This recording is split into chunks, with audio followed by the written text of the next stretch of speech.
Yeah. Okay, can we start, please? Yes, Wayne, yes. please. Great. Yeah. Hi. Okay.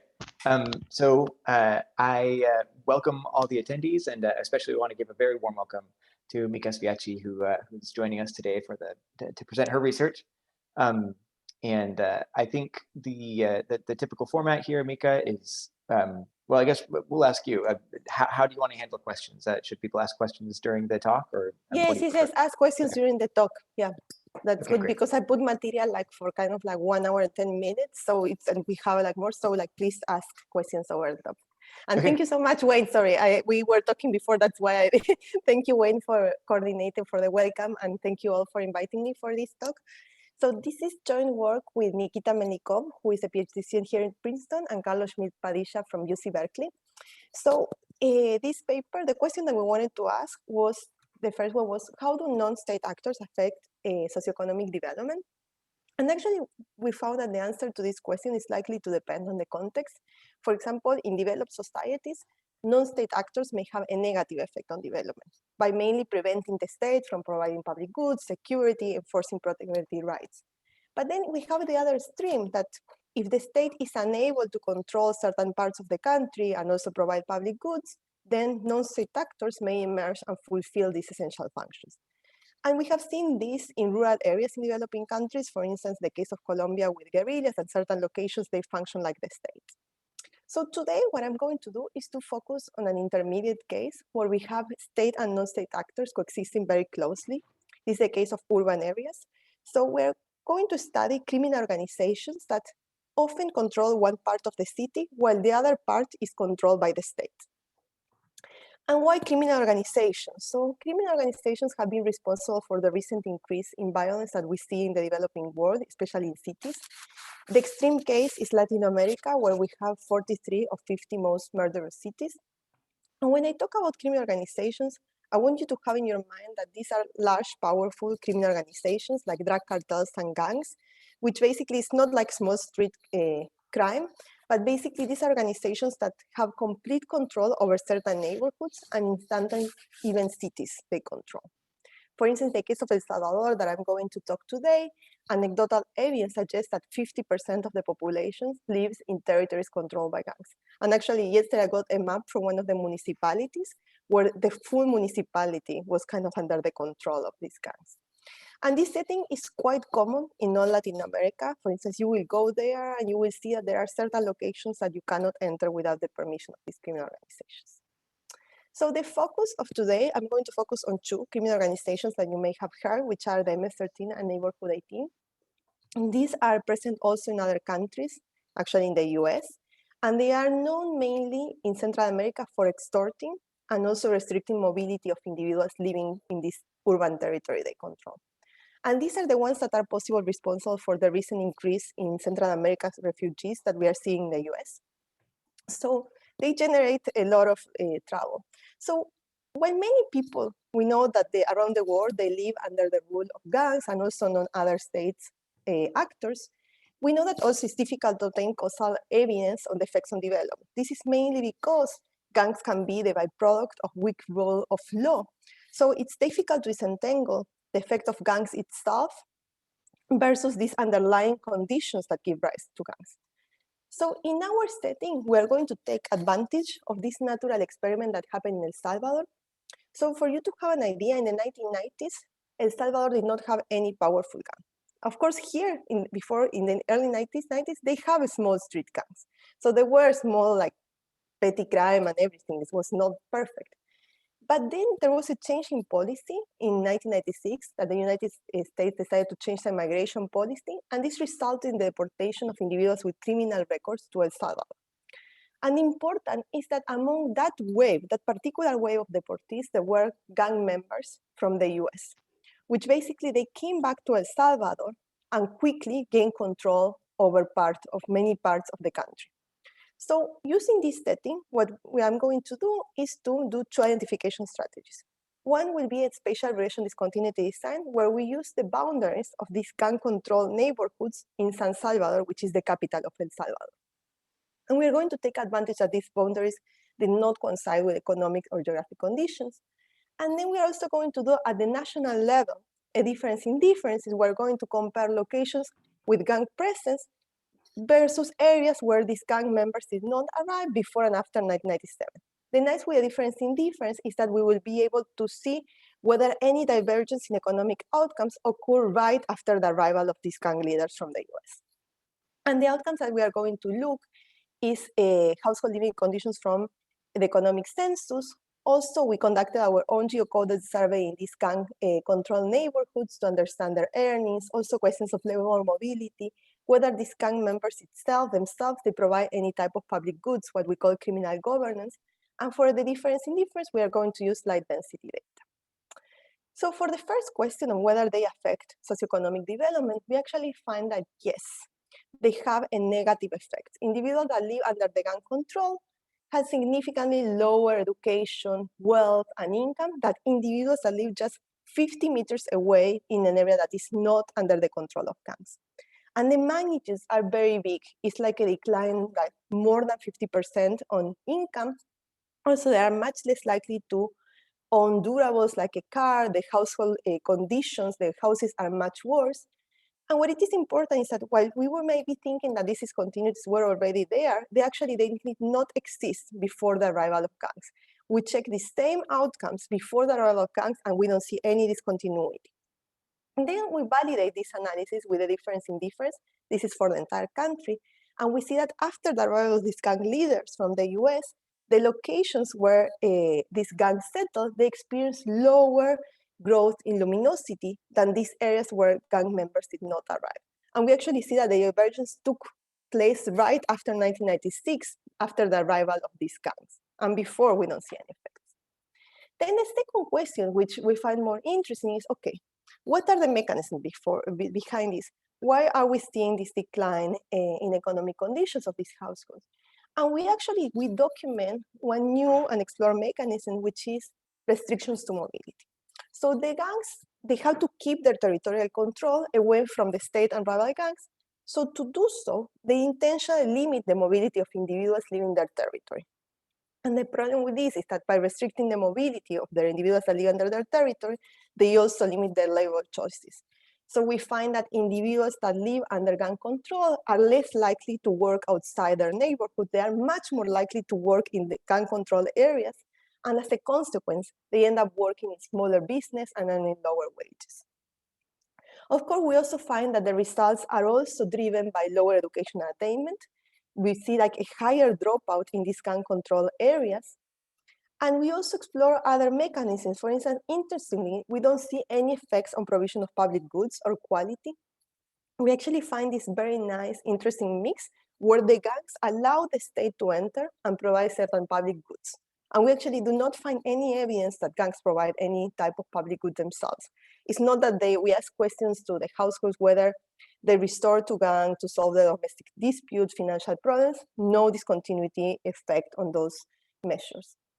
And we also rule out that the effects are driven by common things that we see in the literature of conflict. For instance, violence is not driving the results, neither extortion. I'm going to spend much more time when we get to that part. And the results cannot be fully explained by selective migration of individuals. So how is this paper connected to the literature? Actually, there is a big literature on organized crime, which most of it is focused on Italy. Here we're going to document the effect of organized crime in a setting that is urban in developing countries. And we are also add to this literature by studying a new mechanism, which is this restriction to mobility, which is super important for developing countries where we see that gangs or criminal organizations control neighborhoods.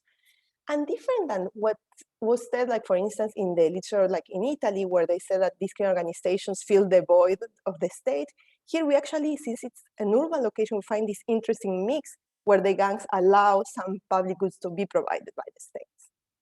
Also, it's very related to this literature on conflict, armed, and state capacity, where we have seen that over the recent years, there was kind of an urbanization of violence. We actually see little work on urban areas. Most of this literature has focused on rural locations and insurgency. Here we are going to focus on urban and groups that are not insurgent groups. And it's also related to this descriptive literature on the organization of gangs. And lastly, to this trade literature that talks about mobility of labor and development. Here we document at the micro level areas how restrictions to mobility can affect labor choices and economic outcomes in urban locations. So the outline of today, I'm going to give you a lot of background. Then I'm going to move the identification strategy that will be something super simple, regression discontinuity. We're going to discuss a bit the assumptions there, and robustness checks. Then I'm going to move to the part that I always think that is for me the most important, that the mechanism to understand. And if I have time, which I think I would do, I will cover the difference in differences. So as I was saying in the introduction. I have a question. Yes. Hi. So I was wondering, maybe you are going to give more detail on that, but what's exactly, how do you define control? So is control of these places really well defined in the sense that it doesn't vary over time? That would be my first question. The second question I forgot, but I will remember. Yes, no problem. I'm going to cover that because this is actually a very important point. So how we are defining control is areas where these gangs basically decide who enters or not, and everything you need to get their permission. This control in the case of San Salvador, which we focus, has been stable over time. That's why we focus there into that place. Since the arrival, they have been super stable. And what else were you asking? No, I'm also forgetting. Yeah. I think that was the main question. But no, the other thing that I wanted to say is that the control group, which are the places that are super close to these gang control areas, they have some gang presence. It's not that the state is super strong and the gang members cannot be there doing their business. They also do a bit there. And I'm going to discuss that because that was something that it took us a lot of time to understand how it works, all the activities of these gangs. But that's a very good point. I'm going to get to that. Okay. Okay, so as I was telling you in the introduction, the origin of gangs. Then my second question is related to your. Remember my second. So I was wondering about whether your pattern of results is more consistent with something that happens in the short term after these people arrive. So they are trying to cement power. They are trying to define where they have control over.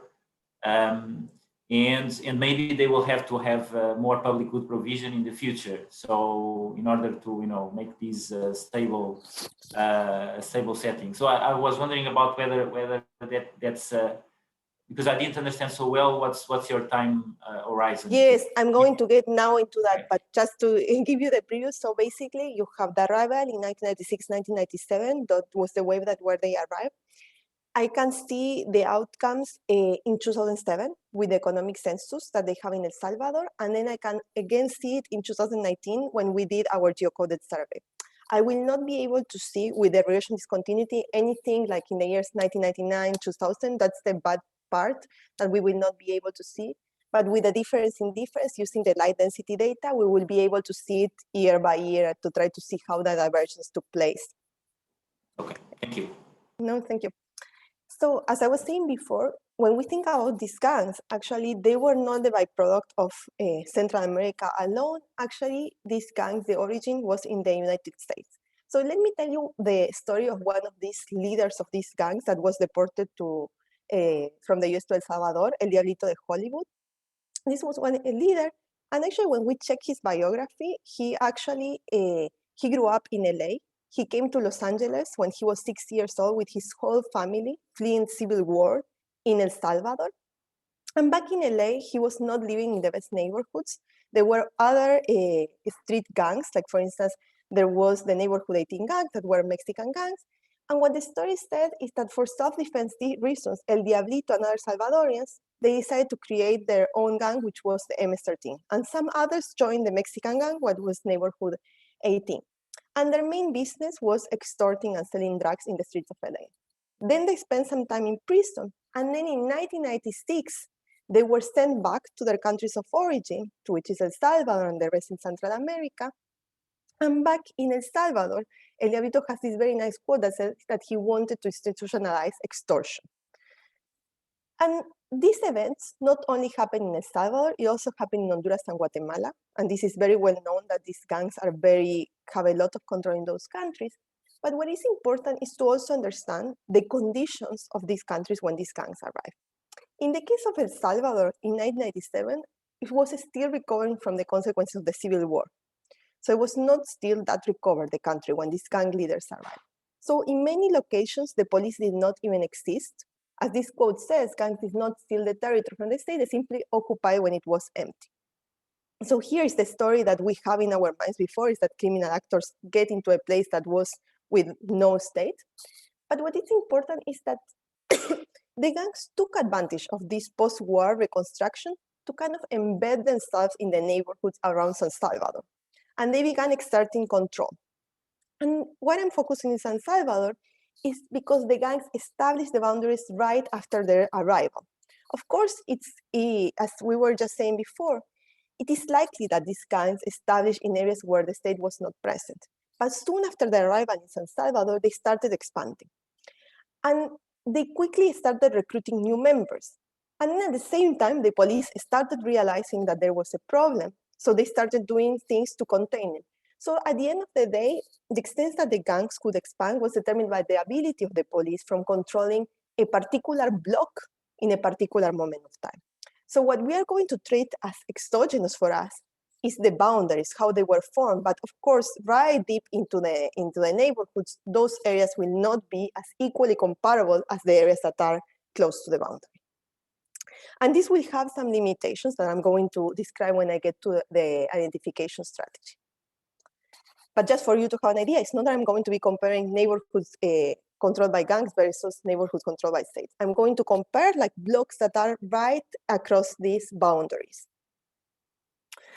And what do the gangs do once they get control of a territory? They have complete control, and this goes to your question, Pedro, that you were asking.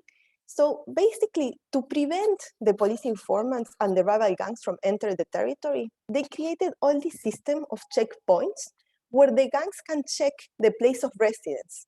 So basically, they ask your ID, and what they have in El Salvador is that in their ID, it appears your address of residence. So they can know if you are from there or not.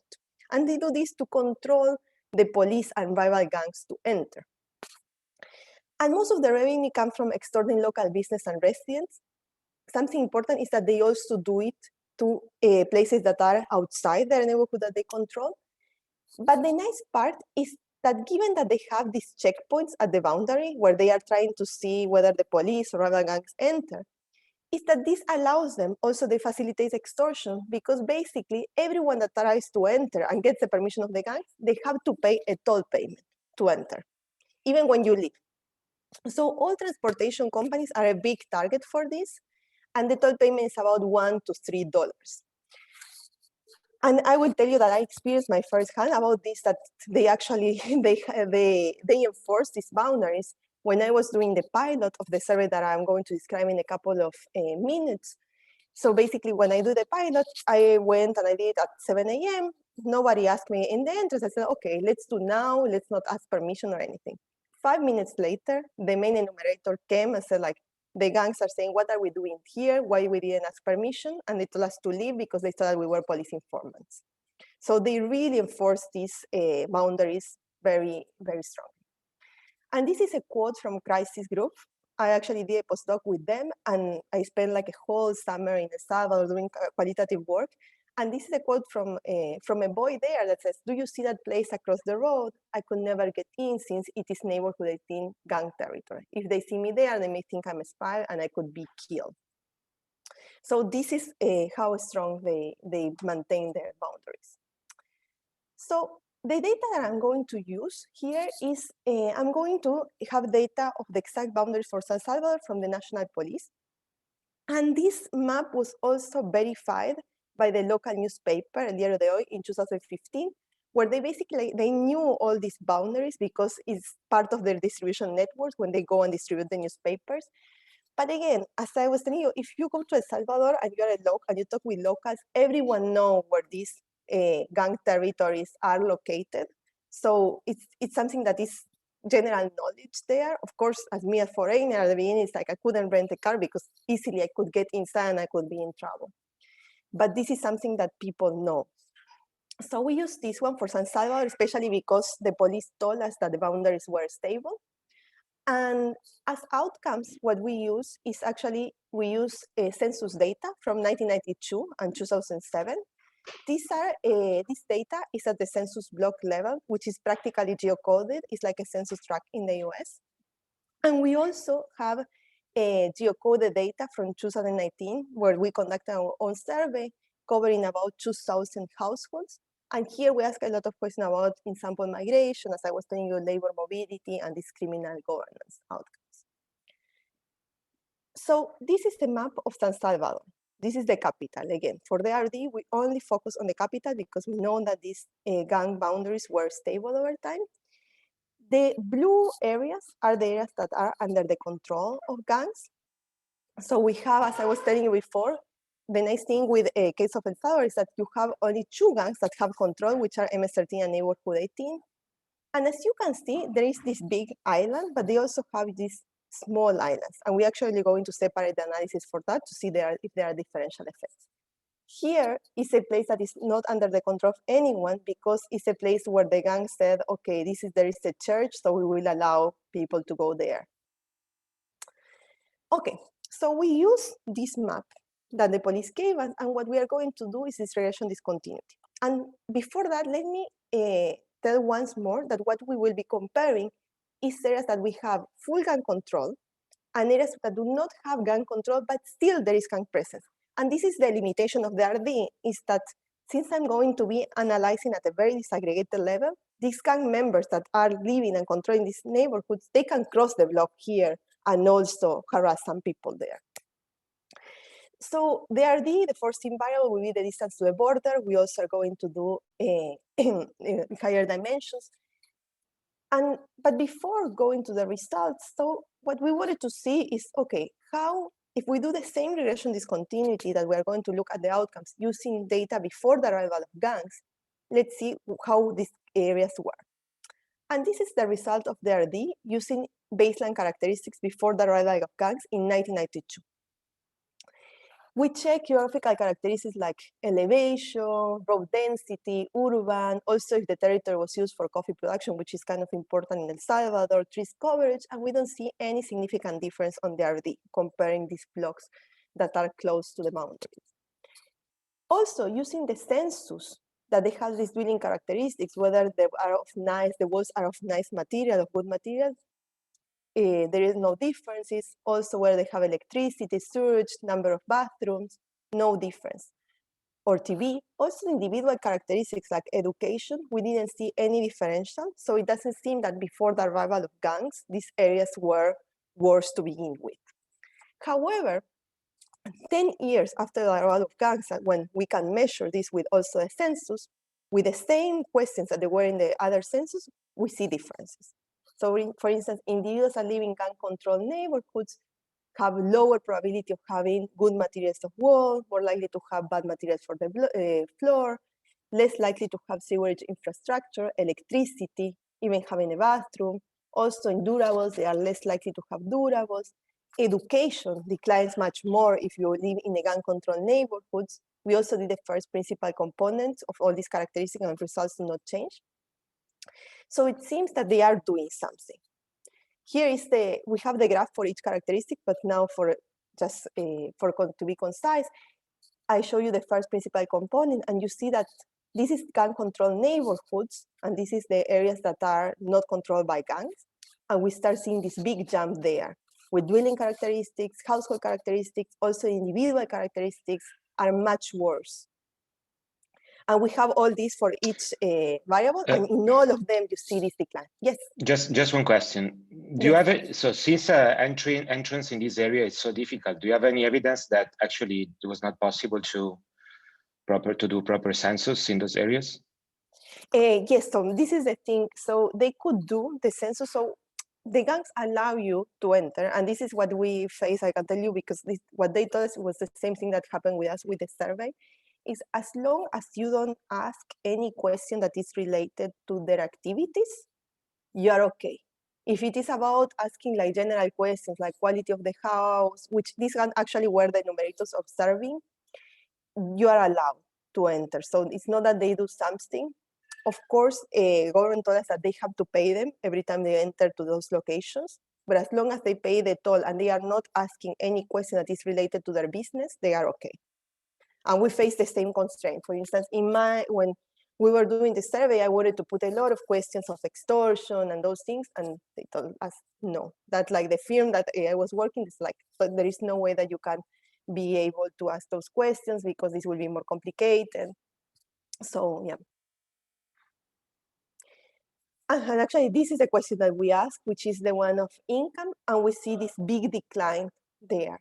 As you can see, overall, it seems that this exposure to gangs has had a negative effects on these development outcomes in urban neighborhoods. And also what you can see that is interesting here is that there is much less variation. So it seems that everyone are working like in similar locations in these places and earning very similarity, and here there is more variation. And I'm going to also explain that when I get to the mechanisms, when we will be seeing where these people are working and where this income is coming from. But before getting to that, so as I said, like there are these assumptions that need to be held with the RD. One is that these characteristics have to vary smoothly before the arrival of gangs that I show. And then the second one is that there is no selective migration from gang control neighborhoods. So here, what we talk about is that there could be two types of selective migration, what we call in-sample and out-of-sample migration. This is the name that we put just to be. So how do you have to think is that the in-sample migration is that the typical RD sorting, where basically we want to see if there is selective migration from our treatment group, which is the gang territory, to control areas. How we deal with this is actually we compare the RD results that I showed you with a subsample of individuals that have always lived in that location. So we asked this question in the survey, and we find that 80% of individuals have always lived in that location. So in general, if you compare it with the US, that these rates are much higher, that people move a lot. Here, you have only 20% that move, and the results are exactly the same. We also did it with the economic census. The economic census asks whether you have always lived in that neighborhood. So it's not as the block as we were asking, actually the actual house, they have always lived there, but still we find the same effects, that 80% of them have always lived in the same also neighborhood. And here are the results, for instance, for the household income. This is for individuals that have always lived in the location. As you can see, the results are pretty similar even in magnitude. And we also did this for all the other characteristics that I show you in the table. And you see that the magnitudes are more or less the same. So it seems that in-sample migration cannot be explained in our results. Then we move to what we call... So can I ask, yes. Can I ask a question on... So whether people have always lived in the same place. So you do your survey, so you sample based on households. So because it could be that, you know, households are living in the same place, but you know, there's selective migration, especially for young people that join someone in a household that was existing outside in the control area. So it relates to the way you... No, it's at individual level. The way you define. So it's for the people. It's an individual survey then. Yes, exactly. So for the people that we ask good. the questions and we measure, we know if that person was living there. Yeah. Yes, exactly. Okay, I think that... Mika, yes. Oh, sorry. I just wanted to ask another question on that, and you'll probably get here later. But I guess it's a bit surprising. It's a bit well. I'm surprised to see these two assertions side by side. On the one hand, the mechanism for these huge jumps in poverty seems to be mobility. On the other hand, you're saying 80% of the sample, even in control areas, never moves. So I guess I don't know. Like I'm sure you'll get here, but like I'd like to hear more about like kind of digging into that tension of saying like why is this mobility such an important mechanism for the gangs? Why do they work so hard to control mobility if 4 to 5 people never move over the course of their entire life anyway? Does that make sense? Yes, but they can move. So when I talk about mobility, it's labor mobility like in your daily days, like on that is what I'm talking that they control. And also they have that, like that they, for instance, they control, so they won't allow you, it's true that they also want like that 20%, like that the people that move, they won't allow you also to move, especially if it is a place that is not under the control. And I see the point that you're saying, that there is that tension. Let's see if when we get to the mechanisms, still it's there, but I see your point. Great, cool, yeah. So the out-of-sample migration is what we call that maybe I have certain people in the treatment group that, okay, did not move to my control group, but it moved out of my sample. So maybe they moved to another municipality, not in San Salvador, or even they moved to the US. So how we deal with this is that first we check whether there are differences in population density for any demographic group, and we don't see any type of difference. This is kind of the McCrary test.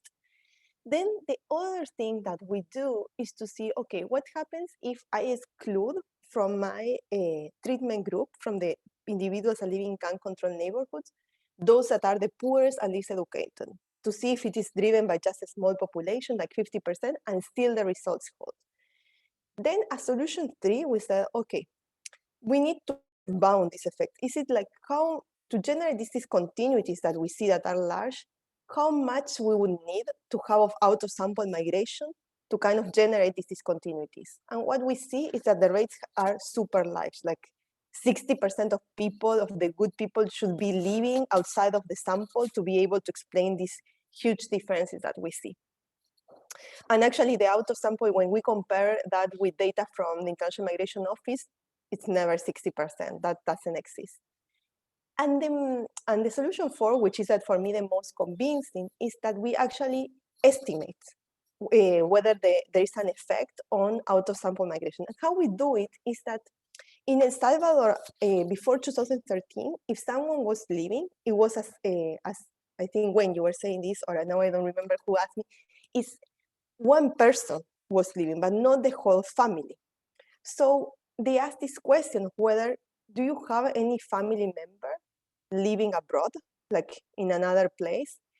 And so we have that question for these individuals living in these gun-controlled neighborhoods.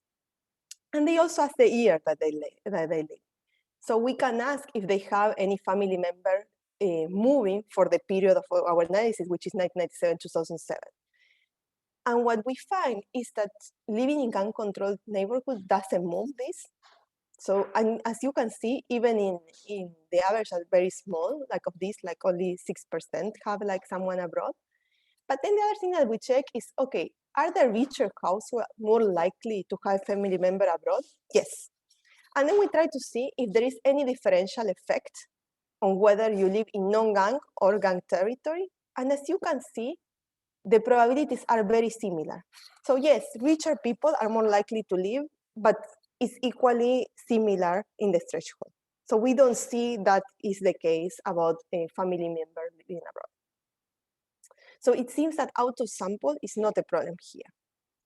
Now just to clarify, now you may be wondering, do you hear a lot of noise here? Just let me know, because they are fixing something in the house, and if not, I can move to other location. Is it a lot of noise? No? No, it's fine. Ah, okay, so maybe it's me. Let's see if I can put this so I can have double. Okay, now it's better for me. So as I was saying, the out-of-sample migration doesn't seem to be a big issue here. Of course, still there could be, as I was saying before, like if we think that if one individual that is like, you know, the most productive living is affecting all these results, if we believe that story that one individual can do it, okay, it can be explaining a very important part of the effects. Okay, so the other thing that I wanted to say is that at the beginning, I said that these gangs are potentially responsible for the recent increase in migrants coming to the US. So you may be wondering, well, Mika, you are now showing me that they are not coming from these, no, it's better, from these gang-controlled neighborhoods. So, and this is because in general, the people, and this is data that I check, is that the people that are coming to the US, they are coming from places where there is competition among the gangs, but not gang control. And in places where there is competition about gangs, they are still defining the boundaries, so gangs are fighting, so there is a lot of violence in those locations. And from those locations are where these people are moving to the US. Just to clarify that.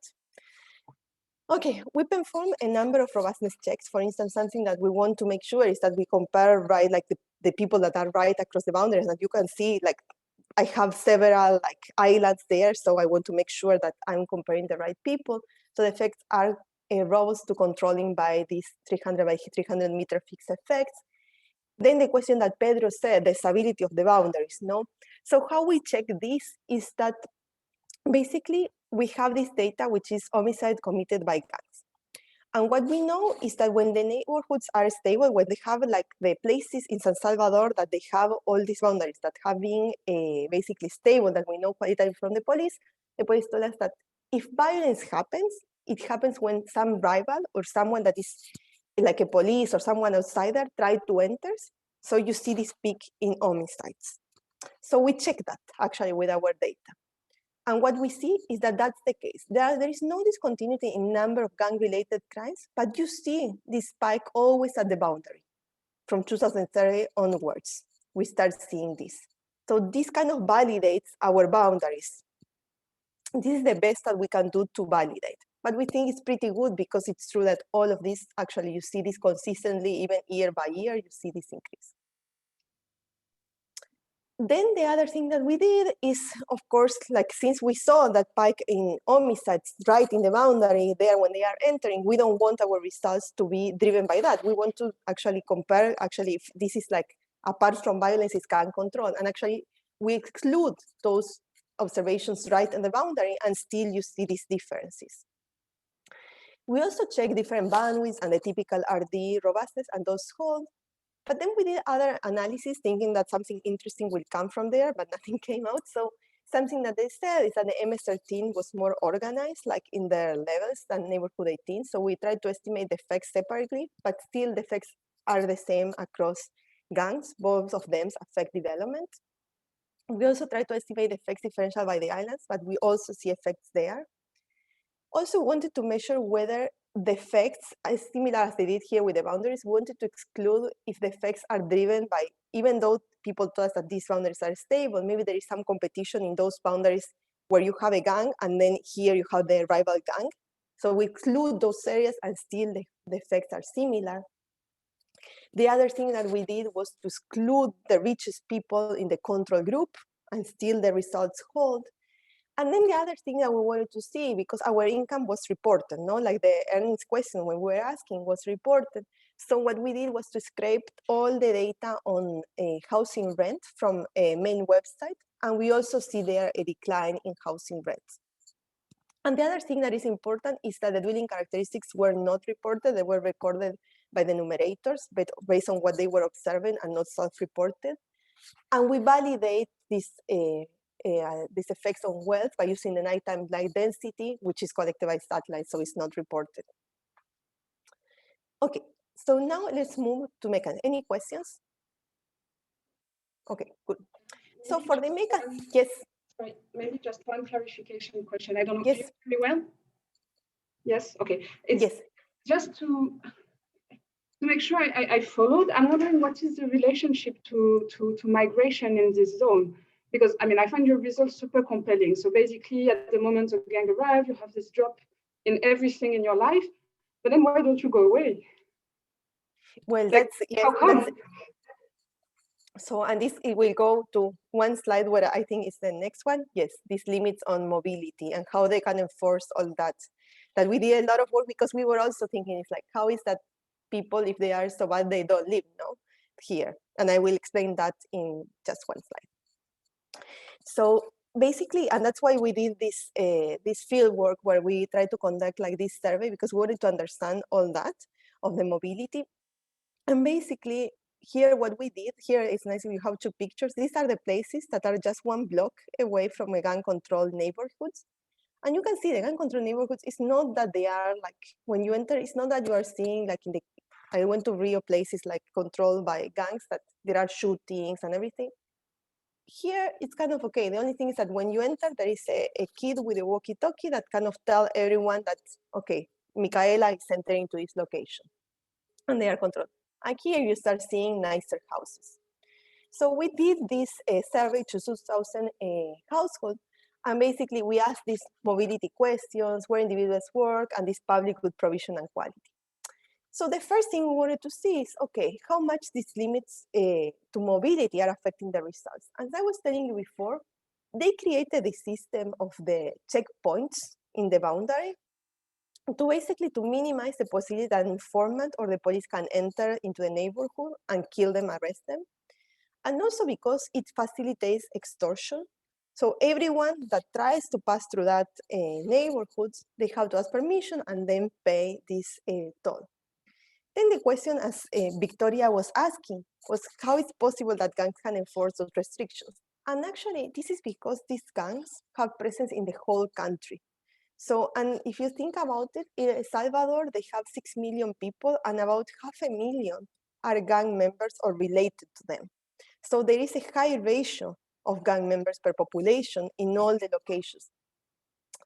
So they have not only presence in San Salvador, but also in all the territories, I was saying, via a system of cliques. Basically, they have this thing that if someone leaves their neighborhoods, they communicate to the other like cliques in the country saying, okay, look, Micaela left.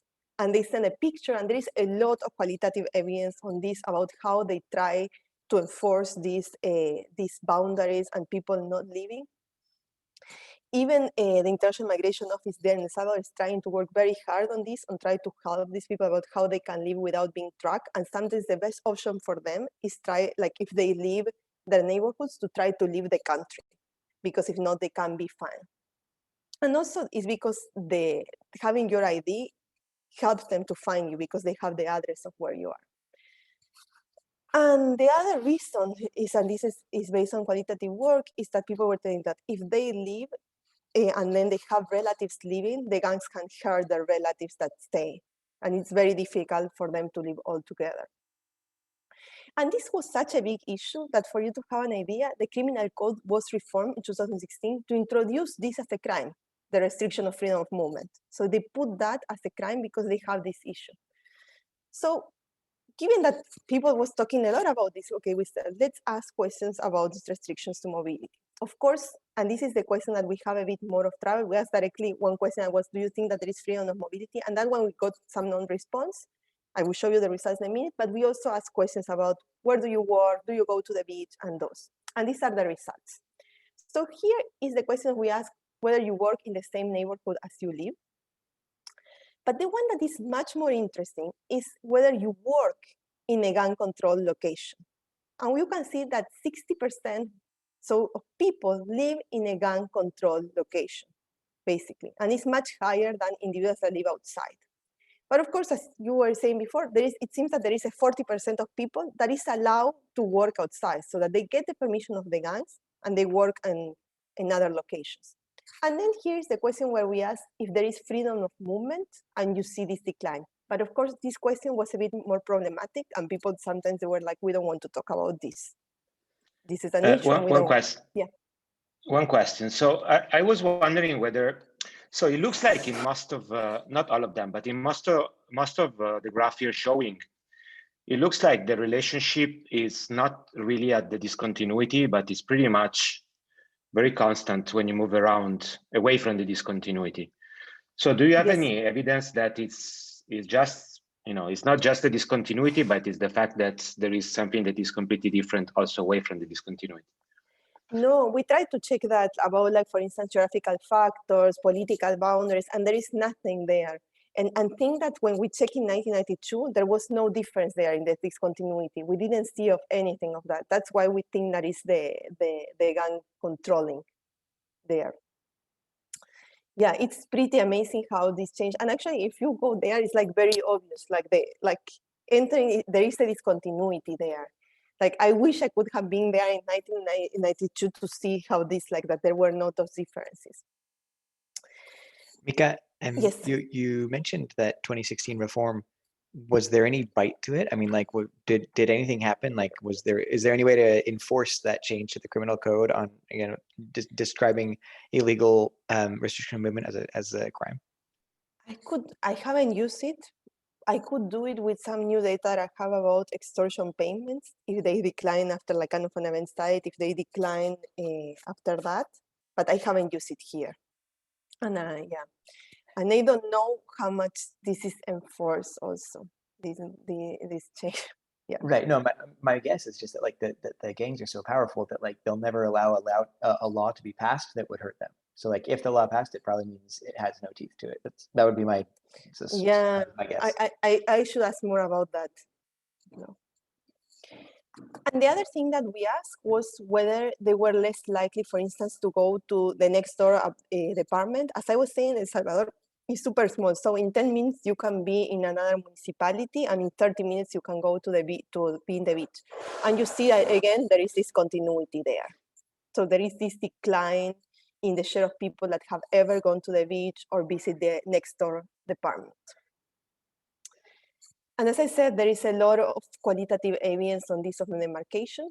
So then we wanted to know how much this can explain the earnings. So what we do is we exploit that there are like this, remember 40% of people that are allowed to work outside. Of course, this is more suggestive because this can be endogenous.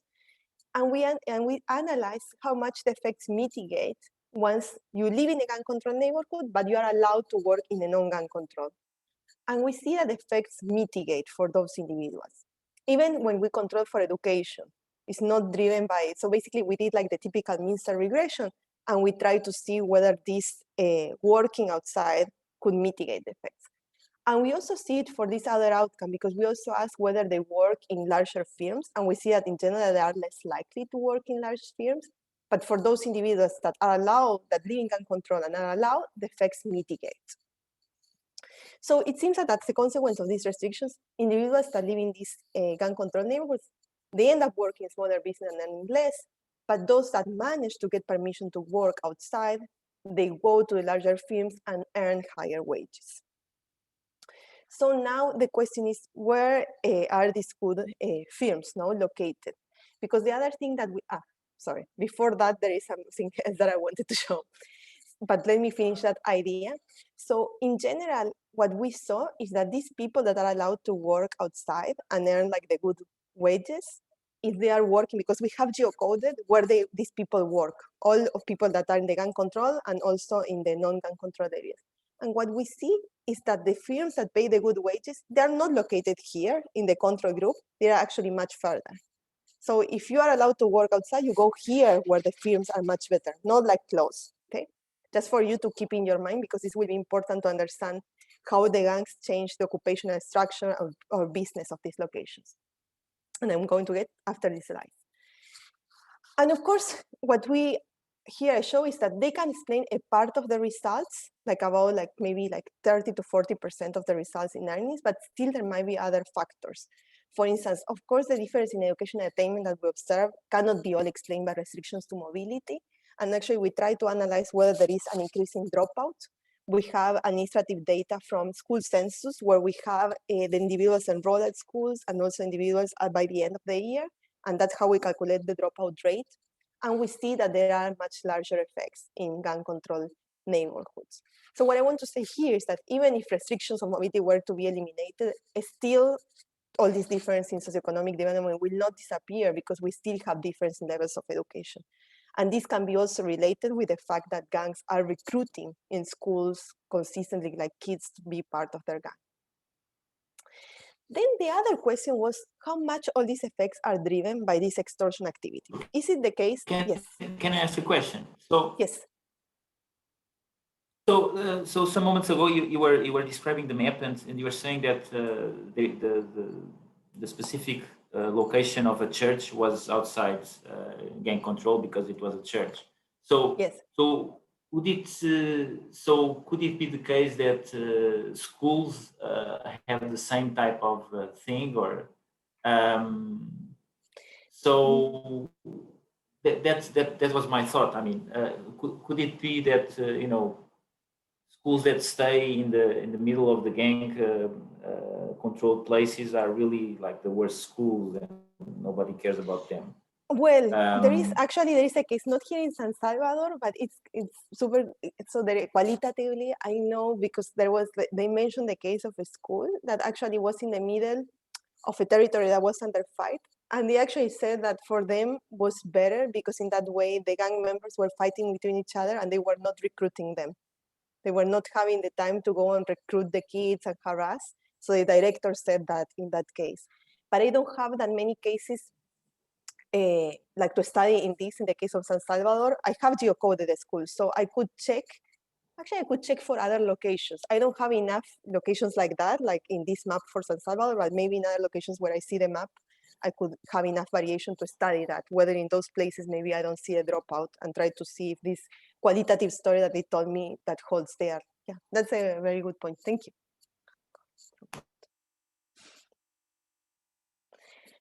Okay, so the other mechanism that we were thinking when we started this project, actually, I thought that everything was about extortion. So I thought that in these gang controlled neighborhoods, everything was bad for development outcomes because gangs were extorting much more. Of course, we couldn't ask this in our survey. So we used data from another NGO that did all this survey, basically asking whether firms were extorted or not, and whether they witnessed any gang extortion activity. And we see that there are no differences here, at least with this reported data. Then nicely, for another project, I got access to this admin data that a main distribution company has on all the extortion payments that they did to distribute their products into a gang-controlled neighborhoods. And all these payments are geocoded. So I geocode all these extortion payments from this distribution company, and I see whether there is a discontinuity in the boundary. And I didn't see any effects. So it didn't seem that they pay much more in gang-controlled neighborhoods. Then we also did this phone survey last year, asking these questions to these households, like maybe over the phone they will answer. We got a bit of non-reporting, like was like 15%, and we didn't see any difference in the discontinuity. Then we tried to validate all this. So it seems that both firms and individuals are equally likely to be extorted and face the same extortion amount if we believe this data. So then we went to look on whether the firms have similar costs at both sides of the boundary. We did this with economic census, where they have all the firms and their location, and they have the profit costs, and we didn't see any difference there. So it seems that across the boundaries, firms were very similar. We also checked if the number of firms differ, the type of firms. We even checked with Google Maps, like trying to take out all the businesses that were there, no difference. So, and actually at the beginning for us was surprising, but then when we talked to people in the field, they said that this is like not surprising because actually what we are comparing, and this is what we are doing with the RD, is that we are comparing places that are very close. So even though there are restrictions to mobility for individuals living there, not for the gangs. So for the gangs, it's very easy to be active, not only in the neighborhood that they control, but also in the block. It's just crossing the street and also extorting those other businesses. So it seems at least we know that at the discontinuity, the results that we see on the outcomes of earnings and dwelling conditions are not explained for extortion. Of course, at the national level, extortion can play a role, okay? We also check gang-related crimes and other things, and nothing changed at the boundary. We also look at the employment, whether they're employed or not, no discontinuity, as I was saying. Also try to validate whether they were still, I was thinking, no, they have to be extorted more, like we ask number of hours work, willingness to work with that. We know that those things cannot, the tax rate can affect those things, no discontinuity there. Then the next question was, okay, is it the case that we are seeing low public good provision in these locations since they can control and they don't want the states? Probably there is nothing. And actually we don't see that that's the case. In terms of quality, individuals do not seem to be complaining that much. Also in number of schools and health facilities, you see that. When you go to these locations, actually, you see that there are public schools, they are located, and hospitals, so they are there. And we ask about this of quality, no differential effects there. Some caveat about this. We check with test scores that we also have geocoded of national standardized exams, and there we start seeing a decline. Of course, that reduction on school achievement of kids can be the result of bad quality and also of demand. So we don't know if it is the quality of the education or not. But it seems at least that in terms of this, they provide something. Also, we check road infrastructure that I'm not showing here, and also we see no differences. Then the question is who and why they provide these public goods. And actually, there are several explanations. So there were several times that the government kind of negotiate with gangs. For instance, in exchange of reduction of violence, they negotiate public goods. Also, the second explanation is that gangs are kind of like the brokers for these politicians to get votes. I have another project where you see a bit of that interaction. And then why the gangs care of providing actually these public goods? Because actually some of the level of public goods is good for them because this allows them to be able to extort more. For instance, the reconstruction of a road passing through the neighborhoods allow them to have more buses, and transportation company must also distribute there. So there is more total revenue, and that's why they allow. Then there is the question that we ask, and this for us was a bit surprising given like all the qualitative literature that talk about that these gangs provide something in these neighborhoods. We ask whether they resort, we put informal leader, but this was like everyone understood that were the gangs that we were asking. If they resort to them for help in financial need, no changes in discontinuity. Also, if they resort to the gang leader, informal leader to solve security problems, or the public goods. We also have questions on domestic violence, no discontinuity. So it doesn't seem that gangs are providing this continuously something more in these locations that they control. Okay, as a summary, so what we saw so far. So what we have is that when the US gangs arrived, they took advantage of this post-war reconstruction period. So they gained control very quick of some neighborhoods, in particular in San Salvador. They had complete control, they extort the business there and around those locations. We see that 10 to 20 years later, because we see in 2007, 2019, we see worse development outcome, less durable goods, worse living conditions, lower education, no difference in public goods. We see this interaction of the state and gangs. We see this reduction in individual mobility and also this differential dropout and education. So let's now move to the difference in differences where we can see how this, yes. Just one question. So because you have all these variations, so have you tried to also look at regression discontinuity in neighboring neighborhoods? So where both sides are of different gangs. So if your story is true, then it should be kind of similar, no? Yes, we actually, what we did was to take those areas and still the results hold, where they have like the rival gangs, but we didn't check in particular for those locations. That's something that because in large part of the city you show, I think that most of the area is much more, it's higher the probability that the neighborhoods under control is actually facing another gang rather than non-gang area.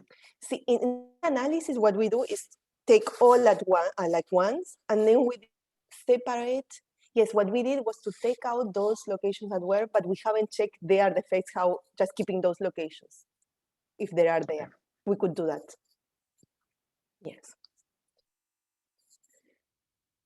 Okay, so the next thing that we wanted to do is, okay, we wanted to validate the ideal thing would be to have all these outcomes year by year to try to see if the diversion actually took place in 1997, but unfortunately we don't have it.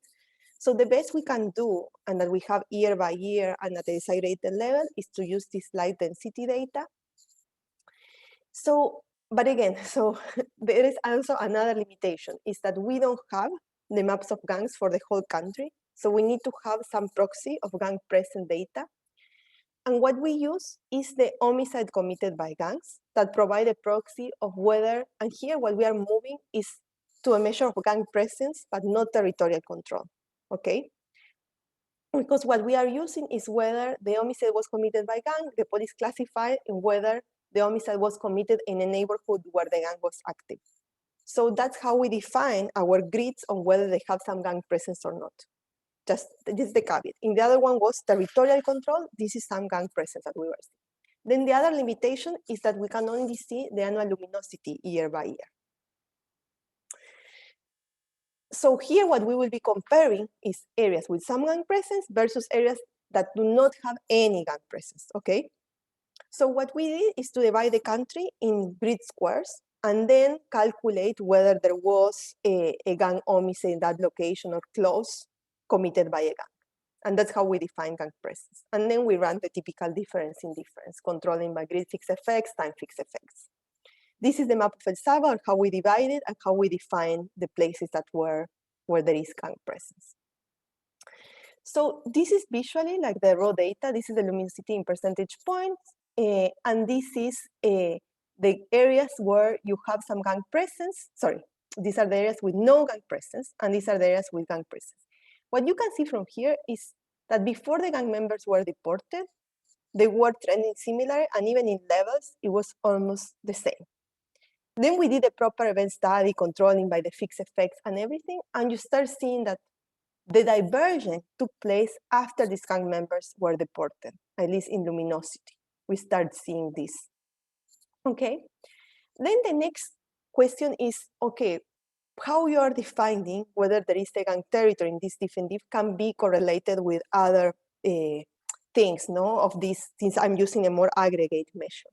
So what we do is we replicate all these results at the municipality level, and we use the gang leader's municipality of birth as an instrument of whether you see at the municipality some gang presence. Because what they say is that most of these deportees, they tend to go to their municipality of birth. And we actually validate that with recent data, and we see that deportees in general, they tend to go to their place of birth. And we replicate all the results for that. So the same graphs using, but now at the municipality level. And we see that the results do not change. They're actually vertical identical, about like, and this is because about like 80% of those places, municipalities that we qualify as gang presence, you have some leader born there.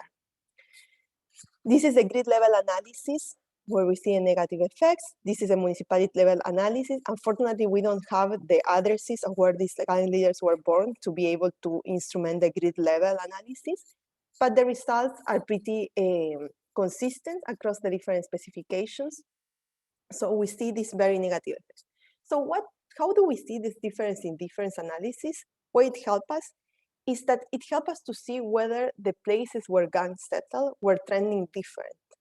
But of course, in terms of the mechanisms, what can be explaining this divergence that we see? Here, since we are going a bit more aggregate, we cannot say that it's the main mechanism is restrictions to mobility. Here, violence, extortion can be playing a role as well, okay? Okay, that was I think I went super fast, so feel free to stop me. So overall, what we learned in this paper is that first is that just a small yes. comment on your gang presence variable for the country. So you could actually check its its validity, its goodness by looking at the data for the city, right? So whether taking the measure for the country in the city is yes, we did that. You... Yes, and it's actually correlated. We have that it's correlated. The only thing is that some of these gang homicides also occur like in the other side of the boundary, as I was showing you and here I'm doing something more aggregated because the grid I can only go to 5 by 5 kilometers. So that's the only like negative part that it has. Yeah. Okay. So as I was saying, what we learned from this paper is that actually organized crime can have a negative effect here. These gangs can have a negative effect even when they control a neighborhoods. There were a lot of qualitative evidence. I was saying, okay, these gangs took the place of the state because the state was not there, so they were providing public goods. Here we kind of at least see for the case of San Salvador that that's not the case. They're actually having a negative effect. We also explore multiple mechanisms. We didn't find that it's a mechanism of lower public good provisions or violence, like that is a standard in the literature. We actually see that one important mechanism is these restrictions to mobility. And we also shed light to this literature in violence, which has focus in general in rural areas, where in rural areas there are no incentives to restrict mobility to keep territorial control. If you compare this with case of guerrillas in Colombia or other criminal actors in rural areas, is they don't have their rival criminal actor just across the street. They are very separated. Like the state is in another location that cannot even enter. These other guerrillas are in the jungle, in places, so they don't have those incentives as it is with urban locations. In terms of policy implications, these gangs are present in many countries, as I was saying. Also, there is a lot of discussion that violence is the only kind of social cost that criminal actors generate, sometimes suggesting that less gang competition can be welfare improving. Here in this paper, we highlight the potential huge cost of territorial control, even keeping constant the level of violence. You see that kind of moderating these claims that like, kind of like be careful. Like even if you reduce violence, there is less competition, then there will be more territorial control, and there can be other effects on those. And also we can think that this lack of mobility that we see in Central America can also be indirectly affecting developed countries, because if they allow to live, so suppose that they get the permission they live, they will not live like to the next door because they can be fined, so if they don't have the permission. So they will try to come to the US or to Mexico where these gangs cannot find them. And that's all what I have for today. Thank you so much. And if you have more questions now, I think I finished much early, so like feel free to ask. Yeah. So thanks so much, Mika. The research is so fascinating. If you're okay with that, Mika, maybe we'll open it up for some more Q&A if people have more questions.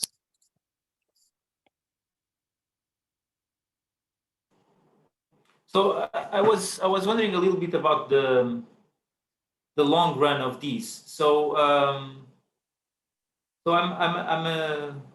thinking aloud. So so if this is so bad for the local population, it's probably not very stable. So my question, I guess, would be whether there is variation within a gang, because these are different locations. These are definitely, chiefs, different chiefs in different places. Whether some of them could go, the more positive way, right? So in terms of because I mean, my puzzle here is probably that, I mean, this doesn't sound very stable. I mean, a lot of your talk was about the concern about migration, and I think I'm convinced, but I'm still puzzled about the stability of these, and whether there could be some local chiefs that are more public on the community, oriented, which see that I can only maintain people here, I can only maintain people minimally happy if I let them do things. And so I was wondering about your thoughts about that. Yes. So there are, like, for instance, we see a bit, at least qualitative, I have seen a bit of that, like, but more in rural areas where there is, for instance, and if you think about it, these people, what they restrict is like the labor that they have, like the labor choices that they can get are restricted, but it's not that they are extorted more in these locations. And they also get some public good provision, because we see that there are schools, there are health facilities and everything. So it's not that they are living completely bad. So the only thing is that they cannot have access to the good jobs that are in this location, like further away, as the control group can. That's the main thing. Where we see that, at least this is qualitative because I didn't do any survey, is that when gang control places where the state is very far away, they are qualitative. I have heard stories about gangs getting more into criminal justice, like kind of like solving domestic disputes and that. But the other analysis that would be very nice to do, and I hope to get that information, is how these results may change if you have a leader that was born in that community or something like that, that is more like to see if in those places they are much more allowed, like, to move around, I don't know, to see if there are some difference. We tried to do that a bit with separating the MS-13 and neighborhood 18. Unfortunately, there were no significant, like, there was, like, the effects were quite similar. We were surprised about that. Yeah, it has to be something that once they allow the mobility, this will not threaten them. Yeah. Yeah, I wanted to ask kind of Yes. a similar question, which is, I mean, first of all, let me just say thank you so much. The work is so cool and so, I think, surprising. This is just a part of the world and kind of a dynamic and an economy that so many of us know basically zero about. So thank you so much for doing this work. Yeah, it's kind of a puzzle to me too, that like these gangs are enforcing a very costly labor mobility policy. Like they are constraining the economic growth of the areas they control, which presumably constrains the amount they can extort, right? Like you can imagine, like them trying to kind of optimize, they want their area to grow as much as possible while still maintaining the control they need. Yes. And yet, so like they're doing this really costly labor mobility policy, but you don't find any differences in the extortion people report. Yeah. So I guess my question is like, what are the gangs getting out of this? Like, they're doing this really costly thing. They're making everyone's lives worse, and we're not seeing more extortion. So like, why? Yeah, I guess I'm not really understanding the business model of the gangs. But yes, I also, but think about it, that there are differences, there are no difference extortion in my regression discontinuity. That's the limitation that I have, that I can only see this difference at the local level. But once I move outside of the city, I start seeing that, for instance, the good firms that are here and these people are extorted much less. I see. So, Okay. and that's why I was trying to say that when you do the definitive that goes more aggregated, there are differences in extortion here. Yeah. Okay. That can be explaining that. So in the end of the day, controlling the territory allow them to get the toll, also facilitates extortion because they extort the territory they control, and also the neighborhood areas, which are now in my control group because of the design. Mm. And also, like, there is a place to do their activities. It's true, like, I don't know, because I don't have access to their finances, whether it would be more optimal for them to allow freedom of movement so that people can move and then come back, and then I basically extort much more from their income now that they have a good job. Right. That's something that I don't know. Yeah. I mean, I imagine there's no way to do what I have in mind, but it would be really interesting if there is any variation in how strictly those labor mobility restrictions are enforced. I don't know if that's something that you can get from the survey, but like if I mean that would be interesting to see if you can kind of try and start solving the gangs optimization problem to see whether looser labor restrictions really do lead to more economic growth and whether there's any differences in extortion. Yes, so something, I think this is related what Pedro Vicente, I don't know who do they call you, Pedro Vicente or Vicente. I was calling you Vicente and now I changed to Pedro, sorry.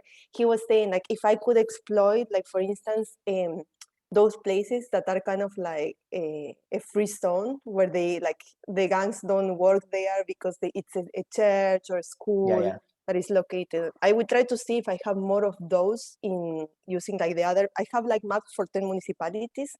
I focus in San Salvador because those were the stable neighborhoods, but I could check if they are, like, there is some variation there and I can see differences. Very cool. Yeah, no, right on. Thank you.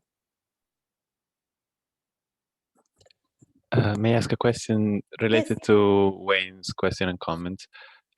Is there any competition in terms of tax collection between the gangs and the state, especially for those who are moving to get a job in a large firm in another area of the city? Is there any discrimination in the labor market, for example, because the firm knows that they will pay taxes within the community and not at the national level? I don't know. My answer is I don't know. I wanted to get information a lot about the tax records, and it's impossible to get. I have to see this type of things that would be super interesting to see how they compete, like the gangs versus the state, but I couldn't get that, unfortunately. And just a curiosity, do you have any anecdotal evidence about these communication ties that are very active between the communities and the prison community, so between the inmates and the people back at the community? Is this part of the story relevant for your research? So there's something that I couldn't analyze here that they said is that sometimes they coordinate all this extortion from prisons, like the leaders still control these neighborhoods from there. I think there are some interesting questions about what happens, like, and this is like for another paper, like, for instance, how they allocate these people in the inmates in jail, whether they put it with leaders or not, and how they affect new neighborhoods. For instance, suppose that you come from a neighborhood that is not controlled by gangs, there is anecdotal evidence that if in that cell there is a leader, then these gang activities will expand into those locations where you know people in jail, that a lot of activities are from there. But I haven't done any analysis on that. Right. Thank you. Thank you. Okay, good. Is there any other questions? Okay, well, we'll just thank you. One more thing I'll say is just, I think there's again, thank you so much for this fantastic work. Thanks for No, presenting it thank to you us. everyone for all the ideas. I got like here ideas, even like to do like follow-up papers. Like I like the one that you were just saying about the restrictions, and also like there are different places with chips that will help a lot the paper. Thank you so much. Thank you too. It's just wild that this issue that has so much salience, at least in my home country of the United States, politically, about like immigration from Central America. It's there's kind of this dark irony to it that part of what is causing this is enforcing border restrictions inside San Salvador. Yes, exactly. It's just it's super difficult when you think it's like about policies, about what to do. I keep thinking, okay, what's the right policy? Because like, for instance, they try actually regaining control the state of these neighborhoods. For instance, there was a big thing in 2015 where they sent police officers to enter there and say like, okay, let's try to recover these neighborhoods. But what happened in the end of the day is that the gang members are very embedded in the society, like, and everything. So they didn't know who is the gang member or not. Wow. They use as proxies like the tattoos and everything, but in the end of the day, they couldn't kind of recover that. So it's very difficult which would be. So then they have another policy that now I'm trying to evaluate well, it's not with the government because it was the previous, and now they changed everything, where what they tried to do was, okay, we cannot recover this territory. Can we do something at least that the gangs do not recruit children in schools so that we can break that path of them of recruiting? So what they did is just, they asked the gangs, okay, we can enter and we're going to put police at schools, like around the schools. That's something that they are, so I want to see if that can work or not, because it's very difficult to think what to do in this context. Yeah. Interesting. Well, we'll look forward to seeing more work of yours. Okay, so thanks thank again, you so much. And, look forward. Thanks everyone for attending. Thank you. Thank you.